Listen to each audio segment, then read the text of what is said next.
Assalamualaikum warahmatullahi wabarakatuh.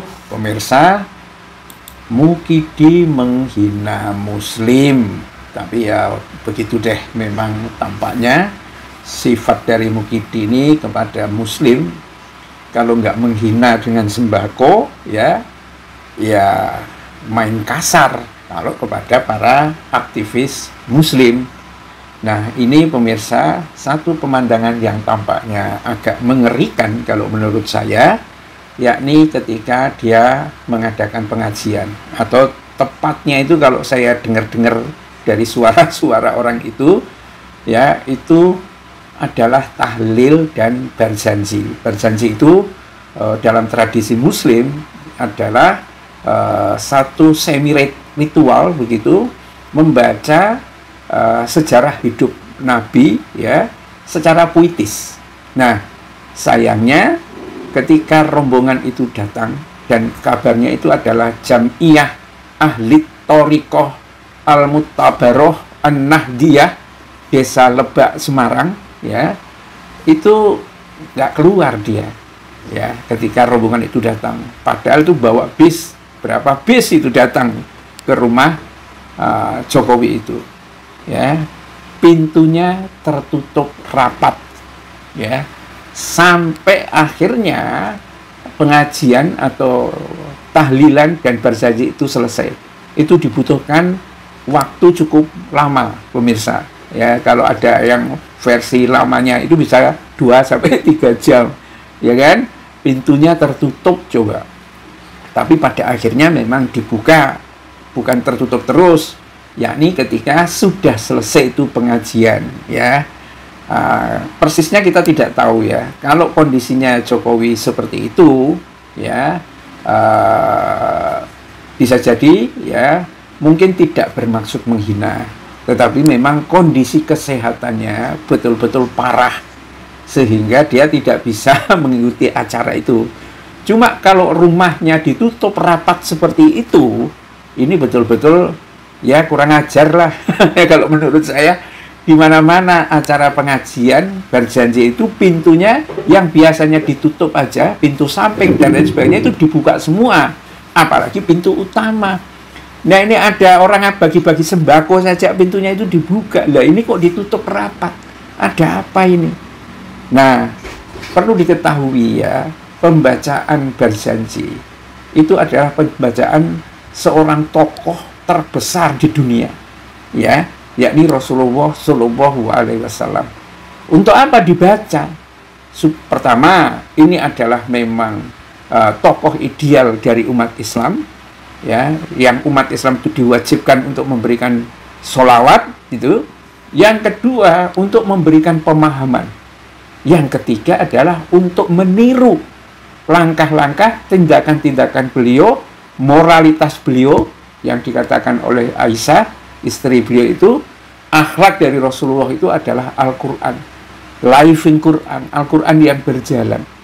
Coba, ya kan, sebegitu utamanya Rasulullah itu, ya kan, bahkan dikatakan dalam kitab Al-Barzanji itu kalau diterjemahkan, ya, Muhammadun Basar, Muhammad itu manusia, tetapi tidak seperti manusia yang lain, ya, bagaikan mutiara di antara bebatuan. Bandingannya antara Nabi dengan manusia yang lain itu adalah seperti permata di antara bebatuan. Beda jauh kelasnya. Kenapa? Karena spiritualitasnya tinggi, ya, dibanding dengan orang-orang yang lain. Ya kan? Nah, coba dengan keistimewaan seperti itu, ya, rombongan dari Jam'iyah Ahli Thoriqah ini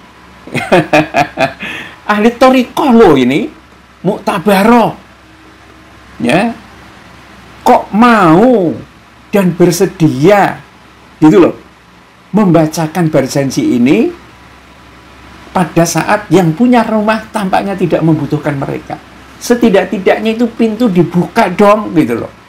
Ya, bukan hanya ketika Jokowi keluar untuk memberikan salam dan lain sebagainya, tetapi pintu itu dibuka.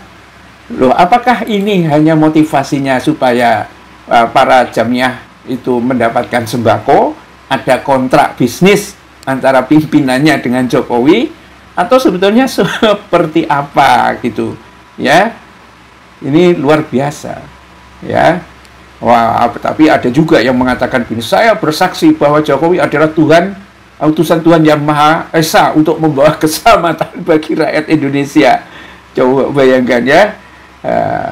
Tapi juga ada yang meledek, lu masih aja. Jadi ini saya coba mengutip dari akunnya Jokowi yang memuat berita tentang Al-Jamiah Ahli Thoriqoh Muktabaroh An-Nadin, ya. Ada yang mengatakan gini, lu masih aja pakai baju putih, lu gak sadar lu mantan presiden, ngapain ikut campur urusan?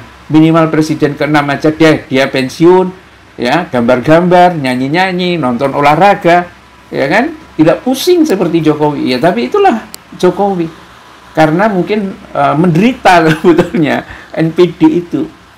Nah, tetapi ya itu, ya, ketika berhadapan dengan umat Islam, yang satu dihinakan. Ketika umat-umat Islam seperti ini, ya, mungkin karena kontraknya sangat memadai, wah, didatangkan pakai bis, ya kan, kemudian dikasih amplop, ya, bosnya mungkin mendapatkan banyak, ketuanya itu yang pakai kayak jilbab tapi untuk laki-laki, ya, persisnya kita tidak tahu, ya kan, nggak peduli sudah, ya. Ya, dan inilah yang disebut dengan Islam itu dijual dengan harga murah, itu ya karena orang-orang kayak begini. Sama dengan kiai-kiai yang menerima bansos tapi mengingkari keyakinannya yang benar tentang politik itu seperti apa. Itu sama seperti itu gitu. Jadi yang terjadi kemudianlah seperti itu. Nah, sebaliknya juga, ya, sebaliknya juga, ya, kalau Jokowi kepada kelompok-kelompok Islam yang tegas terhadap kebenaran dan anti PKI, ya, itu menjadi musuhnya Jokowi. Kejar mereka, kalau perlu didor. Dan terbukti beberapa laskar dari FPI itu dihabisin sama polisi. Perintah siapa? Kalau versinya Habib Rizik, yang paling bertanggung jawab itu ya Jokowi. Karena kabarnya itu perintah langsungnya dari Jokowi. Ya, kayak PKI gitu, pemirsa. Tetapi ini perlu kita cerahkan semua. Kadang-kadang juga orang itu kadang-kadang juga customnya saja, ya, otaknya itu serakah, ya, samalah seperti Menteri Agama kan. Namanya saja gitu, kelompoknya dari situ, terhadap duit serakah juga gitu. Dan keserakahan inilah yang sebetulnya membuat Islam ini menjadi murah dijual oleh umatnya, sendiri di Indonesia ini. Islam itu ditutupi, ya, oleh kebodohan dari umat Muslim itu sendiri. Ya, seperti ini gambarannya. Ya, Jokowi sudah merasa ngasih sembako, ngasih amplop, ngasih fasilitas, datang ngasih berkat dan lain sebagainya. Terserah gua dong. Pintu saya mau tutup sendiri juga nggak apa-apa, ya kan? Aku nanti aja kalau sudah mau supaya dia bisa melihat wajahku juga nggak apa-apa. Kecuali memang betul-betul sakit atau sekarat hidupnya. Bila taufik wal hidayah. Assalamualaikum warahmatullahi wabarakatuh.